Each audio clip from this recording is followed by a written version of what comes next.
Rusia golpea a Ucrania con una nueva oleada de drones. Según los reportes ucranianos, uno de los ataques tuvo como objetivo el centro de Kiev.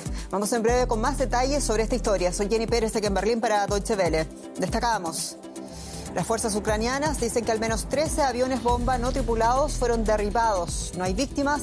Ocurre en medio de las advertencias del empeoramiento de la crisis humanitaria por las gélidas temperaturas del invierno. El gobierno peruano decretó el estado de emergencia en todo el país durante 30 días. Así responden las autoridades al recrudecimiento de las protestas y la violencia en demanda de la disolución del Congreso y del adelanto inmediato de las elecciones. Y el régimen de Ortega acusa de conspiración al obispo nicaragüense Rolando Álvarez. La salud del prelado en prisión domiciliaria preocupa a la oposición, quienes exigen la intervención del Papa Francisco.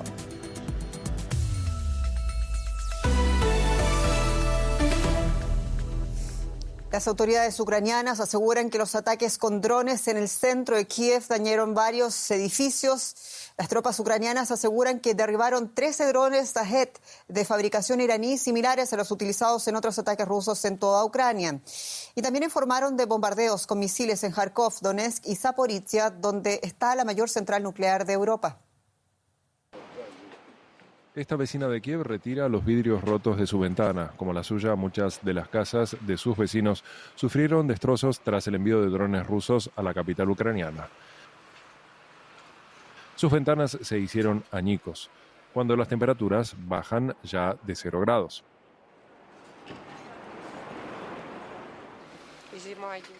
Se acerca el invierno. ¿Cómo va a sobrevivir la gente? ¿Qué quieren de nosotros? No nos dejan vivir. Me escuchen los rusos, ojalá se muera Putin. Yo no le hice nada a él, pero él me ha hecho esto. Un edificio cercano sufrió graves destrozos, al igual que otros vehículos. Ucrania afirma que los daños han sido menores, ya que sus defensas aéreas habrían derribado todos los drones rusos que fueron fabricados en Irán.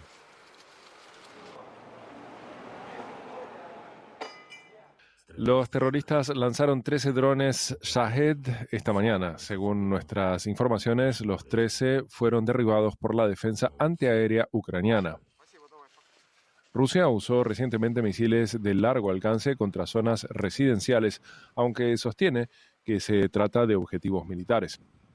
Kiev, por su parte, califica esta ofensiva rusa de crímenes de guerra y asegura que Moscú está atacando intencionalmente a civiles.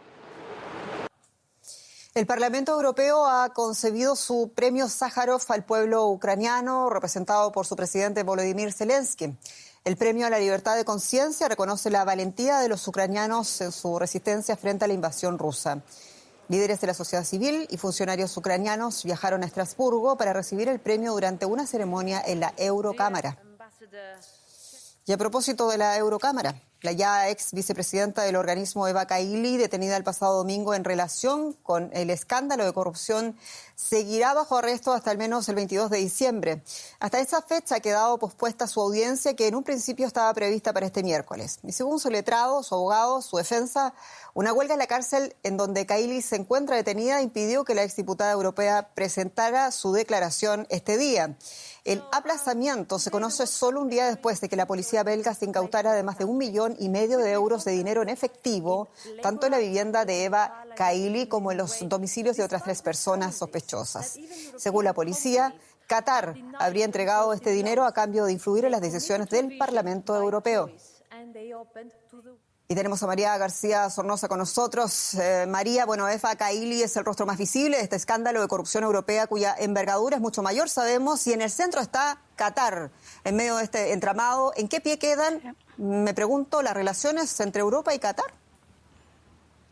Pues Jenny, lo cierto es que las principales consecuencias políticas que amenazan con deteriorar la relación entre Bruselas y Doha ya se han producido. Esta semana hemos visto que se ha quedado congelado el acuerdo para la liberalización de visados a los ciudadanos cataríes. También hay voces que piden revisar el acuerdo que la Unión Europea mantiene con Qatar e incluso el Pleno de Estrasburgo ya prepara una decisión para prohibir la entrada de diplomáticos cataríes a su institución. Hay voces que van más allá, como la de la socialdemócrata Iratxe García, María Pérez, que ha llegado a abogar por sanciones una vez la investigación concluya y se demuestre la implicación del país del Golfo en este escándalo. Pero hay una cosa, Jenny, de la que nadie habla todavía aquí en la Unión Europea, y es la energía, porque Qatar se está erigiendo como una de las vías y mercados alternativas favoritos de la Unión Europea para reemplazar al gas ruso, y precisamente hoy mismo el gobierno húngaro de Viktor Orbán ha anunciado un acuerdo político para continuar y aumentar las compras de gas natural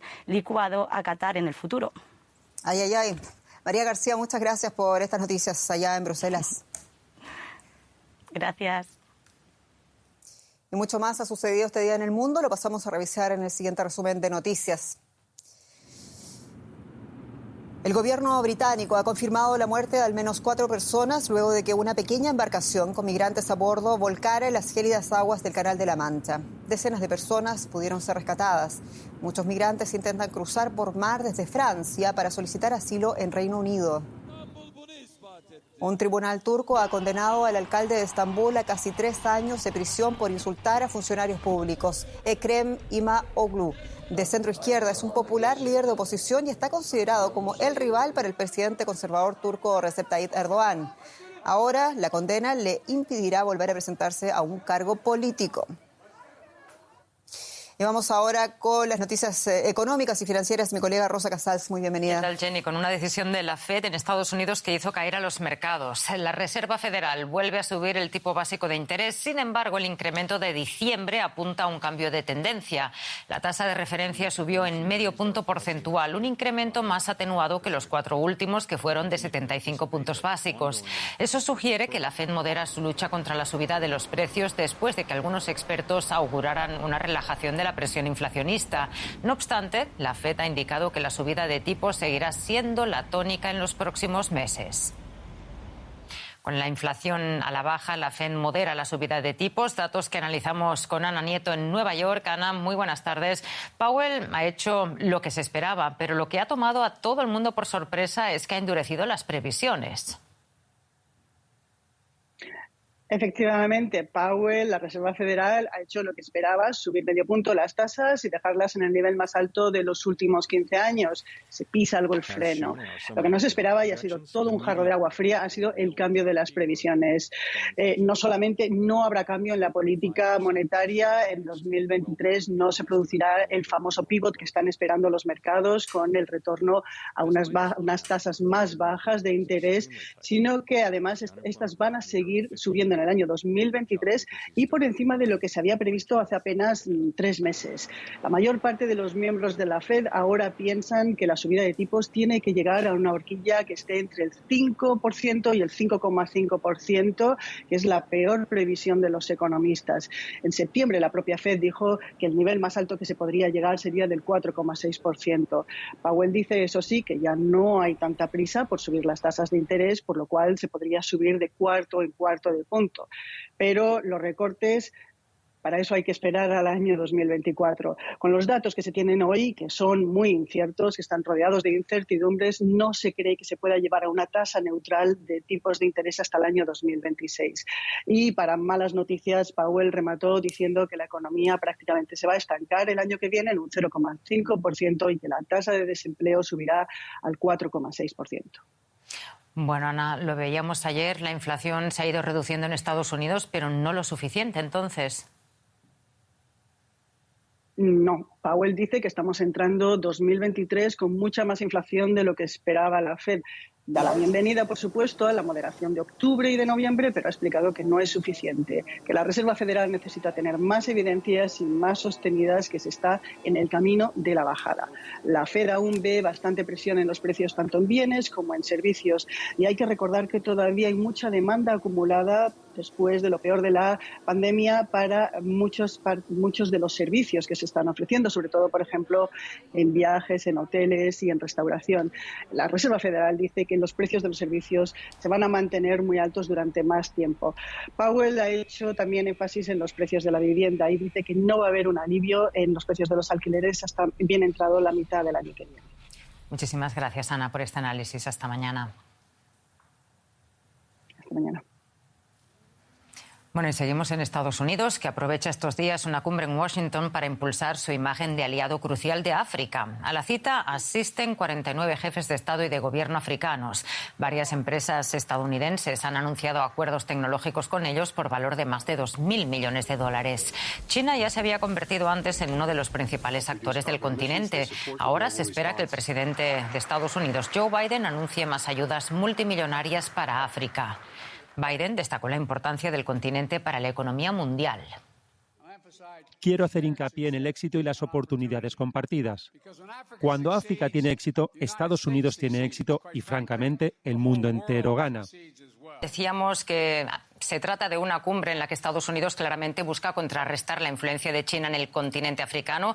Y preguntamos a Carolina Chiguay en Washington, que ha seguido la conferencia de Joe Biden. Carolina, ¿qué más ha dicho el presidente? ¿Cómo prevé asumir un compromiso a largo plazo con los líderes africanos? Son sumas bastante altas las que anunció el presidente Joe Biden, que quieren invertir en el continente africano. Rosa, $55.000 millones serán invertidos en los próximos 3 años en África. Ahora todo esto se divide en proyectos de cambio climático, en proyectos para acelerar Internet allá, proyectos de Cibernet y también en proyectos para apoyar a pequeñas empresas y medianas empresas en el continente y sobre todo empresas cuyos dueños o cuyas dueñas son mujeres. Además, el presidente Biden también subrayó una y otra vez que ellos respetan y respetarían los derechos de los trabajadores y los derechos humanos. Es decir, con esto, aunque nunca lo nombró, evidentemente quiere presentar una mejor alternativa a otros inversores que están muy presentes en el país. Ya lo mencionaste, China, que quizás tienen otra forma de trabajo en el continente. Bueno, lo cierto, Carolina, es que China lleva ya muchísimos años impulsando sus lazos con África, ofreciendo inversiones sin condiciones. ¿Es esta cumbre una lucha de poder por los recursos naturales del continente? Lo es, Rosa, no solo por los recursos naturales, sino también por el nuevo orden político al que nos acercamos. Esta cumbre nos recuerda mucho a la Cumbre de las Américas en Los Ángeles, que se celebró también este año, donde también el presidente Biden hizo muchas promesas, intenta entrelazar esas amistades que tiene en los diferentes continentes, ya sea África, ya sea América Latina. Es una lucha no solo por recursos naturales, es una lucha por recuperar a viejas amistades, por renovar viejas amistades, y por ganar terreno, sí, a China e incluso a Rusia, que también está ganando influencia en ciertos países, tanto en África como en América Latina. Muchísimas gracias, Carolina, por ampliarnos informaciones desde la cumbre de Washington. Bueno, y echamos ahora un vistazo a la situación en Perú, ¿no? Jenny, ¿cómo está? Ha sucedido mucho este día, Rosa. El gobierno peruano ha declarado el estado de emergencia en todo el país por los próximos 30 días. El alto clima de efervescencia social obligó a la presidenta Dina Boluarte a modificar su decisión y proponer otra fecha para el adelanto de las elecciones. Principal demanda de los manifestantes, además de la disolución del Congreso. La nueva fecha es diciembre del año 2023. Y todo ello mientras el expresidente peruano Pedro Castillo permanecerá detenido hasta resolverse ese pedido de prisión preventiva en su contra. El expresidente peruano Pedro Castillo, acusado de rebelión y conspiración, sigue detenido en una base policial luego de que un tribunal de apelaciones declarara infundado este martes su pedido para salir libre. Mientras persisten las protestas que han dejado 8 muertos y 200 heridos desde el domingo. La evaluación de la petición fiscal de 18 meses de prisión preventiva para el expresidente peruano quedó postergada para el jueves por el Supremo, que ordenó que Castillo permanezca 48 horas más en detención preliminar. La actual presidenta Dina Boluarte se intenta desmarcar en declaraciones del destino de Castillo. A mí también me duele y me consterna lo que está detenido el expresidente Pedro Castillo. Yo no me he peleado con él, nunca nos hemos peleado con él. Yo he acompañado hasta donde pude acompañarlo para que no cometa errores. Y ya en el último tramo lo acorralaron allí entre 6 personas. Ya no dejaron que la vicepresidenta se acercara para seguir acompañando y aconsejando al presidente. Y es en ese tiempo que él ha tomado esta decisión. La destitución de Castillo provocó una ola de protestas de sus seguidores, especialmente activa en el sur del país, que exigen elecciones anticipadas y la liberación del expresidente, entre otras demandas. Hoy nuestro primer pedido es cierre del Congreso. Y el segundo pedido es que nosotros estamos pidiendo, ¿no?, de que la renuncia inmediata de la señora Dina Boluarte, porque es una señora que ha usurpado o no ha cumplido con todo el procedimiento legal para asumir ese cargo. Ya en la noche del martes, el Ministerio de Defensa anunció la aplicación del estado de emergencia en las regiones de Arequipa e Ica. Y este miércoles ha sido en todo el país, lo que permite la intervención del ejército ante manifestaciones, vandalismo y bloqueos de carreteras. Este martes, varios gremios agrarios e indígenas iniciaron un paro indefinido por elecciones generales. Boluarte busca negociar con el Congreso adelantar las elecciones generales de abril de 2026. Este miércoles anunció querer adelantar los comicios a diciembre de 2023.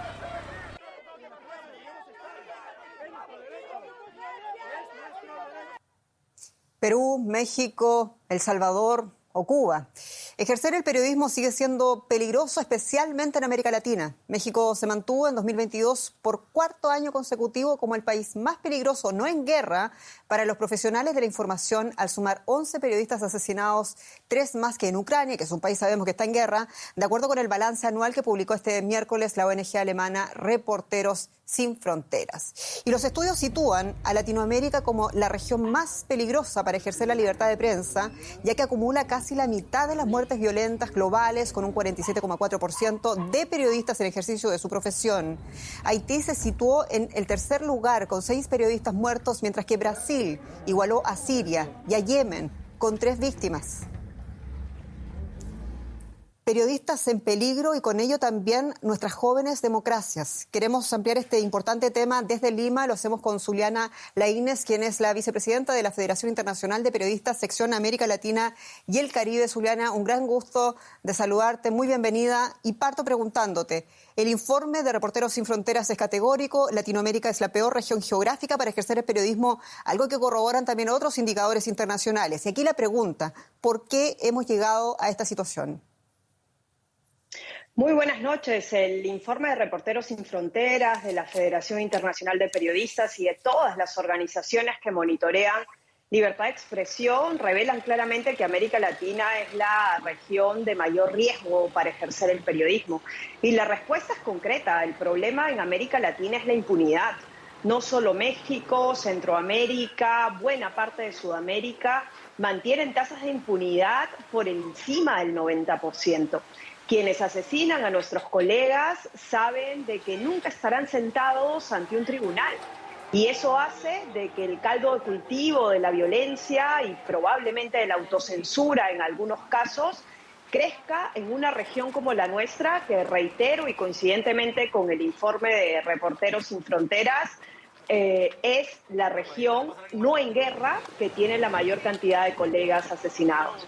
Impunidad, también violencia estatal, que no tiene necesariamente color político. Eso es una situación bastante peculiar también de lo que estamos recogiendo de los informes. El escenario más grave es, lo decías tú también, son lo que viven nuestros colegas mexicanos. ¿Qué hacer cuando los llamados mecanismos de protección y también cuando el poder político son gran parte del problema? Bueno, en América Latina es claro de que este no es un tema ideológico. Aquí hay gobiernos de izquierda y derecha que reprimen, estigmatizan y hostigan a periodistas de la misma forma. Y el ejemplo más claro en América Latina es Brasil y México. En Brasil tenemos un gobierno como el del señor Bolsonaro, con cifras altísimas de agresiones a nuestros colegas.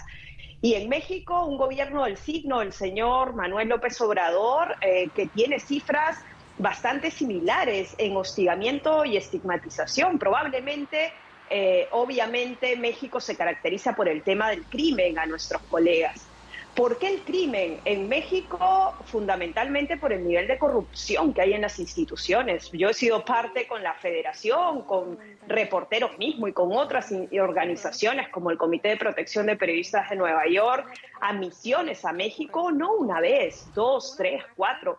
Y el nivel de frustración que uno tiene como periodista cuando ni siquiera las autoridades te reciben a una reunión, que eso demuestra el interés que un Estado como el de México tiene y el compromiso que tiene en temas de libertad de expresión. Genera un ambiente realmente frustrante. México tiene ese problema, tiene esa fragilidad institucional en la que está permeada el tema de la corrupción en el Estado, en las fuerzas del orden, tiene una precarización altísima y la precarización es un componente que marca, eleva los riesgos en los temas de cobertura. Los periodistas de las regiones no ejercen en las mismas condiciones que quienes están en Ciudad de México y esto hace que la situación para ellos y ellas sea de mayor vulnerabilidad. Muy de acuerdo con todo lo que estás planteando, Zuliana. Muy breve, por favor, lo siguiente. Estamos conversando desde Perú, donde ha sido declarado el estado de emergencia para todo el país. ¿Cuál es la situación de los profesionales de la información que les toca cubrir las protestas? ¿Cuál es la evaluación que hacen ustedes de la situación de los periodistas en Perú? Acabamos de emitir un informe en el que revelamos que en estos 7 días hay 43 periodistas atacados en todo el país. A nosotros nos queda claro que en este ambiente de convulsión social los periodistas son un blanco, y son un blanco porque hemos vivido meses de estigmatización frente a nuestra tarea. Los periodistas prácticamente salen corridos por protestantes, por vándalos, se han incendiado sedes de medios de comunicación, no solo en Lima, también en las regiones, lo que hace que este sea un momento muy, muy difícil para hacer periodismo, para ejercer tarea informativa en Perú. Zuliana Laínez, muchas gracias por tu tiempo y por todo este análisis y estas informaciones en Lima. Un abrazo. Gracias. Y cambiamos a Nicaragua. El obispo Monseñor Rolando Álvarez ha sido acusado por la Fiscalía por los delitos de conspiración y propagación de noticias falsas. La policía detuvo al obispo el pasado agosto acusándolo de intentar desestabilizar el país y lo sometió al arresto domiciliario en Managua. Diversos organismos humanitarios rechazaron este miércoles la acusación contra Rolando Álvarez. Obispos y sacerdotes han sido blanco de los ataques del régimen desde el año 2018, cuando fueron obligados al exilio o detenidos con acusaciones falsas. La oposición nicaragüense ha criticado al Papa Francisco y el Vaticano por lo que consideran polémica actitud de reserva frente a las denuncias de persecución. Y desde Roma nos acompaña el periodista y vaticanista Darío Menor con los detalles de esta historia. Darío, saludos. Y bueno, los informes nos dicen que la situación es bastante desesperada y muchos o algunos también se destacan ese supuesto silencio del Papa. A estas alturas, Darío, la pregunta, ¿estaría dispuesto el Papa Francisco acaso a interceder por la suerte del obispo Rolando Álvarez?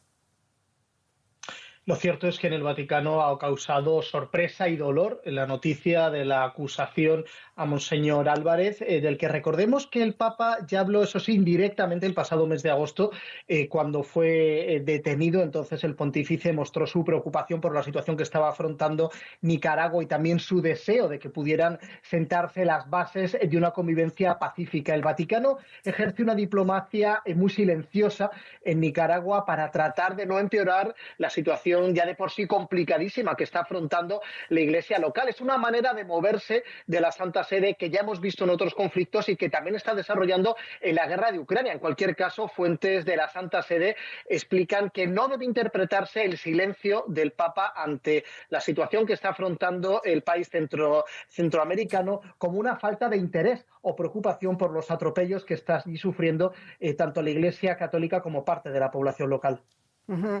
Darío, hablemos por favor del historial de atropellos del régimen de Ortega y Murillo contra la Iglesia local. ¿Cuán grave es la situación para la Santa Sede? Lo cierto es que la convivencia entre el gobierno y la Iglesia católica ha ido empeorando cada vez de manera más evidente en los últimos años, hasta el punto de que la jerarquía católica se ha convertido hoy probablemente en una de las grandes voces opositoras del Ejecutivo de Ortega. Recordemos que ya en el año 2019 el obispo Silvio Báez, auxiliar de Managua, tuvo que autoexiliarse. Primero vino a Roma, luego se fue a España y Estados Unidos después de recibir amenazas de muerte y de que el propio Papa le pidiera que dejara su tierra. Su voz de denuncia ha sido la que luego ha recogido Monseñor Rolando Álvarez, Álvarez, que se enfrenta hoy a esta gravísima acusación.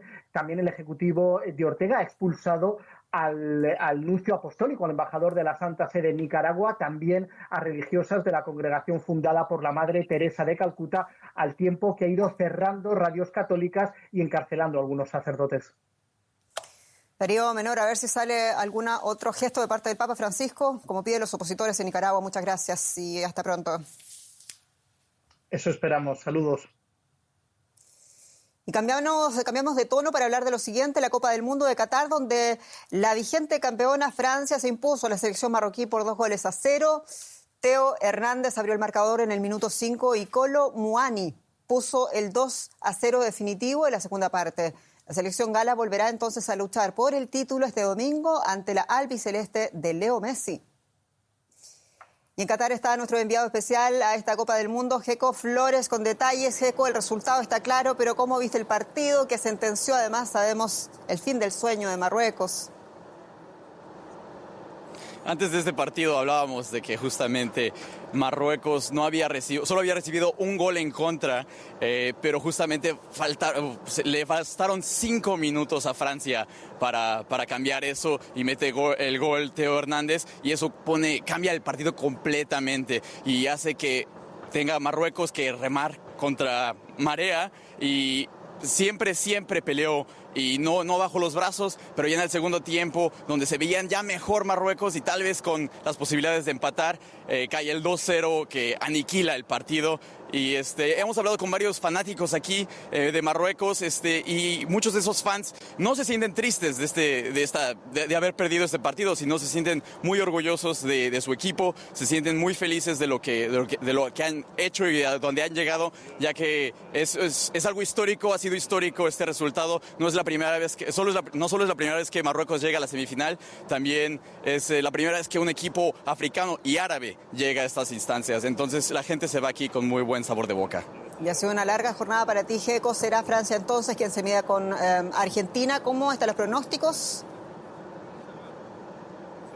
Bueno, Francia y Argentina es un partidazo. Esto ya lo tuvimos un encuentro así en el 2018, en octavos de final, que se enfrentan Francia y Argentina, y Francia termina ganando ese partido 4-3, un partidazo. Y ahora para la final, quizás no esperemos tantos goles como esa vez, pero sí se espera un partidazo. Y aquí en Doha, en Qatar, mucha gente quiere ver a la Argentina de Lionel Messi campeón aquí, entonces vamos a ver muchos más fanáticos de Argentina en el estadio.